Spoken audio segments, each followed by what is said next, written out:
Chapter 6. Pig and Pepper. For a minute or two she stood looking at the house and wondering what to do next, when suddenly a footman in livery came running out of the wood. She considered him to be a footman because he was in livery. Otherwise, judging by his face only, she would have called him a fish, and rapped loudly at the door with his knuckles. It was opened by another footman in livery, with a round face and large eyes like a frog, and both footmen, Alice noted, had powdered hair that curled all over their heads. She felt very curious to know what it was all about, and crept a little way out of the wood to listen. The fish footman began by producing from under his arm a great letter, nearly as large as himself, and this he handed over to the other, saying in a solemn voice, "For the Duchess, an invitation from the Queen to play croquet." The frog footman repeated in the same solemn tone, only changing the order of the words a little. "From the Queen, an invitation for the Duchess to play croquet." Then they both bowed low, and their curls got entangled together.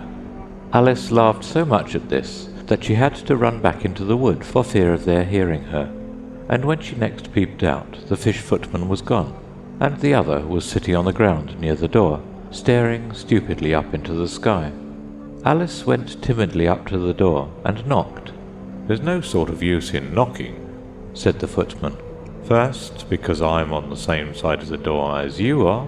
Secondly, because they're making such a noise inside no one could possibly hear you."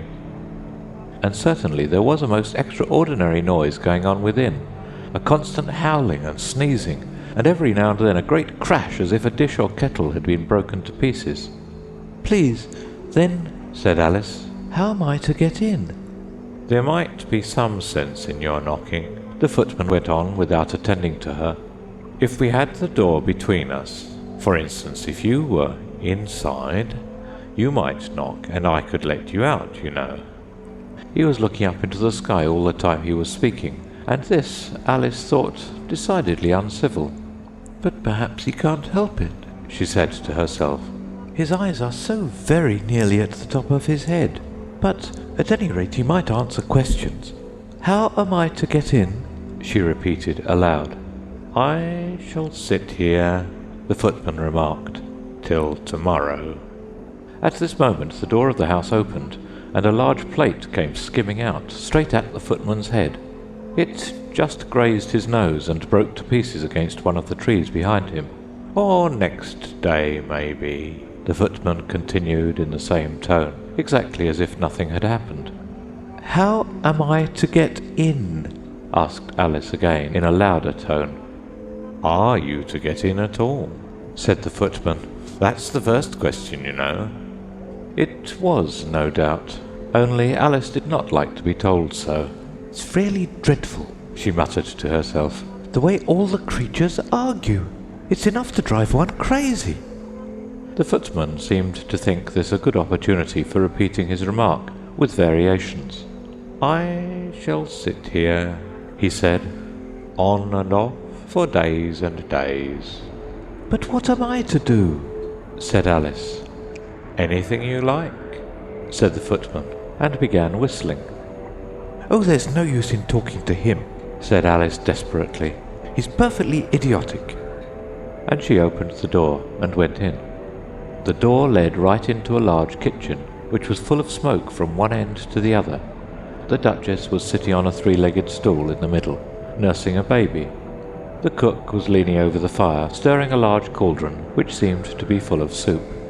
"There's certainly too much pepper in that soup," Alice said to herself, as well as she could for sneezing.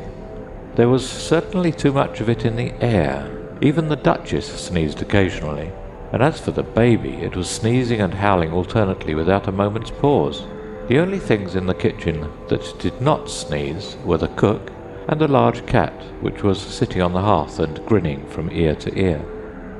"Please, would you tell me," said Alice a little timidly, for she was not quite sure whether it was good manners for her to speak first, "why your cat grins like that?" "It's a Cheshire cat," said the Duchess, "and that's why. Pig." She said the last word with such sudden violence that Alice quite jumped, but she saw in another moment that it was addressed to the baby, and not to her, So she took courage and went on again. "I didn't know that Cheshire cats always grinned. In fact, I didn't know that cats could grin." "They all can," said the Duchess, "and most of 'em do." "I don't know of any that do," Alice said very politely, feeling quite pleased to have got into a conversation. "You don't know much," said the Duchess, "and that's a fact." Alice did not at all like the tone of this remark, and thought it would be as well to introduce some other subject of conversation. While she was trying to fix on one, the cook took the cauldron of soup off the fire, and at once set to work, throwing everything within her reach at the Duchess and the baby. The fire irons came first, then followed a shower of saucepans, plates, and dishes. The Duchess took no notice of them, even when they hit her, and the baby was howling so much already that it was quite impossible to say whether the blows hurt it or not. "Oh, please mind what you're doing," cried Alice, jumping up and down in an agony of terror. "Oh, there goes his precious nose!" as an unusually large saucepan flew close by it, and very nearly carried it off. "If everybody minded their own business," the Duchess said in a hoarse growl, "the world would go round a great deal faster than it does." "Which would not be an advantage," said Alice, who felt very glad to get an opportunity of showing off a little of her knowledge. "Just think of what work it would make with the day and night. You see, the Earth takes 24 hours to turn round on its axis." "Talking of axes," said the Duchess, "chop off her head." Alice glanced rather anxiously at the cook, to see if she meant to take the hint, but the cook was busily stirring the soup, and seemed not to be listening. So she went on again. 24 hours, I think, or is it 12? "Oh, don't bother me," said the Duchess. "I never could abide figures." And with that she began nursing her child again, singing a sort of lullaby to it as she did so, and giving it a violent shake at the end of every line. "Speak roughly to your little boy, and beat him when he sneezes.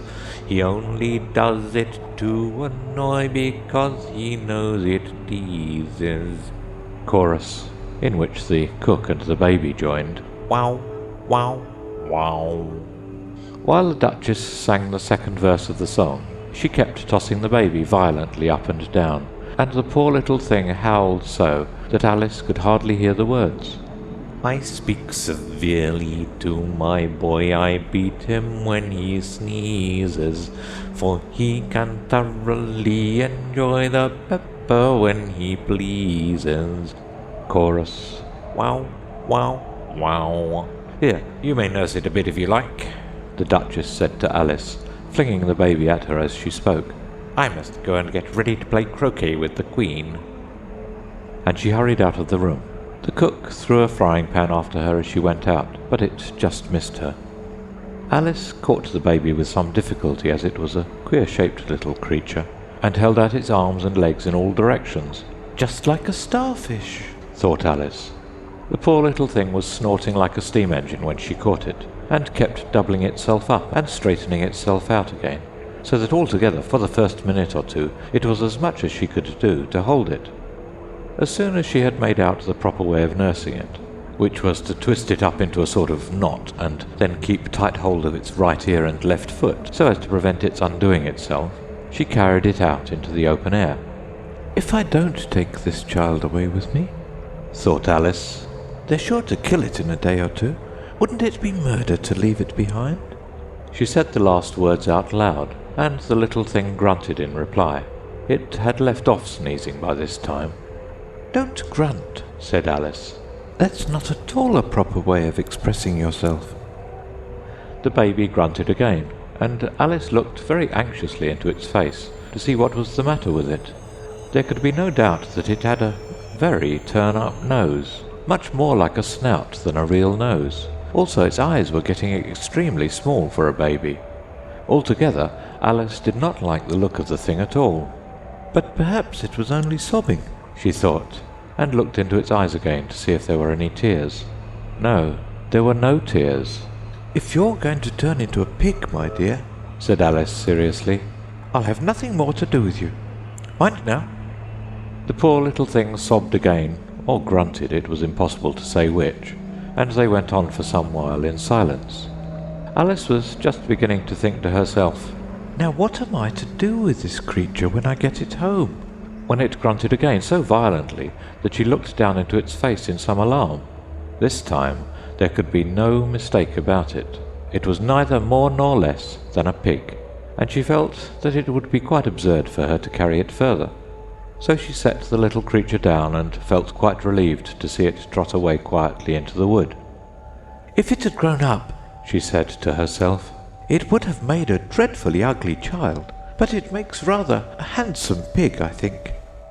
And she began thinking over other children she knew who might do very well as pigs, and was just saying to herself, "If only one knew the right way to change them," when she was a little startled by seeing the Cheshire Cat sitting on a bough of a tree a few yards off. The cat only grinned when it saw Alice. It looked good-natured, she thought. Still, it had very long claws and a great many teeth, so she felt that it ought to be treated with respect. "Cheshire Puss," she began, rather timidly, as she did not at all know whether it would like the name. However, it only grinned a little wider. "Come, it's pleased so far," thought Alice, and she went on, "Would you tell me, please, which way I ought to go from here?" "That depends a good deal on where you want to get to," said the cat. "I don't much care where," said Alice. "Then it doesn't matter which way you go," said the cat. "So long as I get somewhere," Alice added as an explanation. "Oh, you're sure to do that," said the cat, "if you only walk long enough." Alice felt that this could not be denied, so she tried another question. "What sort of people live about here?" "In that direction," the cat said, waving its right paw round, "lives a hatter. And in that direction," waving the other paw, "lives a March hare. Visit either you like. They're both mad." "But I don't want to go among mad people," Alice remarked. "Oh, you can't help that," said the cat. "We're all mad here. I'm mad, you're mad." "How do you know I'm mad?" said Alice. "You must be," said the cat, "or you wouldn't have come here." Alice didn't think that proved it at all. However, she went on, "And how do you know that you're mad?" "To begin with," said the cat, "a dog's not mad. You grant that?" "I suppose so," said Alice. "Well then," the cat went on, "you see, a dog growls when it's angry and wags its tail when it's pleased. Now, I growl when I'm pleased and wag my tail when I'm angry. Therefore, I'm mad." "I call it purring, not growling," said Alice. "Call it what you like," said the cat. "Do you play croquet with the Queen today?" "I should like it very much," said Alice, "but I haven't been invited yet." "You'll see me there," said the cat, and vanished.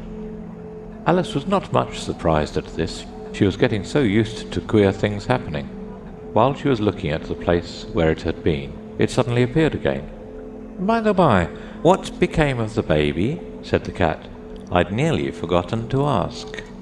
"It turned into a pig," Alice quietly said, just as if it had come back in a natural way. "I thought it would," said the cat, and vanished again. Alice waited a little, half expecting to see it again, but it did not appear, and after a minute or two she walked on in the direction in which the March hare was said to live. "I've seen hatters before," she said to herself. "The March hare will be much the most interesting, and perhaps, as this is May, it won't be raving mad, at least not so mad as it was in March." As she said this, she looked up, and there was the cat again, sitting on a branch of a tree. "Did you say pig or fig?" said the cat. "I said pig," replied Alice, "and I wish you wouldn't keep appearing and vanishing so suddenly. You make one quite giddy." "All right," said the cat, and this time it vanished quite slowly, beginning with the end of the tail and ending with the grin, which remained some time after the rest of it had gone. "Well, I've often seen a cat without a grin," thought Alice, "but a grin without a cat, it's the most curious thing I ever saw in my life." She had not gone much farther before she came in sight of the house of the March hare. She thought it must be the right house, because the chimneys were shaped like ears, and the roof was thatched with fur. It was so large a house that she did not like to go nearer till she had nibbled some more of the left-hand bit of mushroom, and raised herself to about 2 feet high. Even then she walked up towards it rather timidly, saying to herself, "Suppose it should be raving mad after all? I almost wish I'd gone to see the Hatter instead."